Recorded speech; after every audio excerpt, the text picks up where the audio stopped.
शुक्रवार 31 तारीखच्या दिवशी हवामान खात्याने एक ऍडव्हान्स वॉर्निंग दिलं आहे. अजून एक स्पेसिफिक वॉर्निंग उद्यापर्यंत मिळेल, परंतु एक ऍडव्हान्स वॉर्निंग असा देण्यात आलेला आहे की नाशिक जिल्ह्यामध्ये विशेषतः घाट परिसरमध्ये जोरात पाऊस पडणार आहे. 31 आणि 1 तारीखला ते पाऊस राहणार आहे, असा एक ऍडव्हान्स वॉर्निंग प्राप्त आहे. त्याच्या अनुषंगाने आपला जो पाटबंधारे विभाग आहे त्याला आपण सूचना दिली आहे की याच्याबद्दल कृपा करून जो काही आपले बफर कॅपॅसिटी असतो पावसाच्या पाणीला अब्झॉर्ब करून फ्लड कंट्रोल करण्याच्या संदर्भात त्याच्या संदर्भात योग्य निर्णय घ्यावा. ते त्याच्या संदर्भात योग्य निर्णय घेत आहेत. सगळे नागरिकांना माझं आव्हान आहे की अजिबात घाबरू नका, सतर्क राहा आणि जो लो लाईंग एरियाज आहेत तिथून शिफ्ट करण्याची अगर स्थानिक प्रशासनाने सांगितलं तर आपण कृपा करून शिफ्ट करा.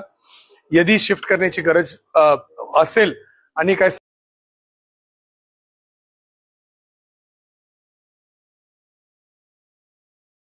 ते त्याच्या संदर्भात योग्य निर्णय घेत आहेत. सगळे नागरिकांना माझं आव्हान आहे की अजिबात घाबरू नका, सतर्क राहा आणि जो लो लाईंग एरियाज आहेत तिथून शिफ्ट करण्याची अगर स्थानिक प्रशासनाने सांगितलं तर आपण कृपा करून शिफ्ट करा.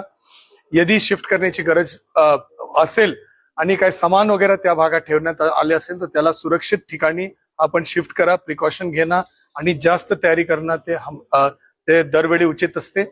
गरोदर माता ज्यांचे ड्यू डेट 5 तारीख पर्यंत आहे त्याला हॉस्पिटलमध्ये शिफ्ट करण्याची सूचना जिल्हा परिषदने काढलेली आहे. शाळा व कॉलेजेसच्या संदर्भात गरज असेल तर त्याच्याबद्दल निर्णय उद्या घेण्यात येणार आहे, ज्यावेळी स्पेसिफिक सूचना आणि कुठले क्षेत्र बाधित होणार आहे त्या संदर्भात माहिती मिळेल. परंतु तिथपर्यंत कुठल्याही अफवावर आपण कृपा करून लक्ष देऊ नका. योग्य नियोजन प्रत्येकाने करून घ्यावा ही माझी सर्वांना विनंती आहे. प्रशासन तर्फे जेसीबीज असेल, नालाच्या स्वच्छता असेल, ज्या ज्या गोष्टी नियोजन मध्ये आपल्या स्टँडर्ड ऑपरेटिंग प्रोसिजर मध्ये असतो सगळ्या गोष्टी करण्यात येत आहे. सर्वांना फक्त विनंती आहे, सतर्क राहा आणि कुठल्या अफवावर विश्वास ठेवू नका. शुक्रवार 31 तारीखच्या दिवशी हवामान खात्याने एक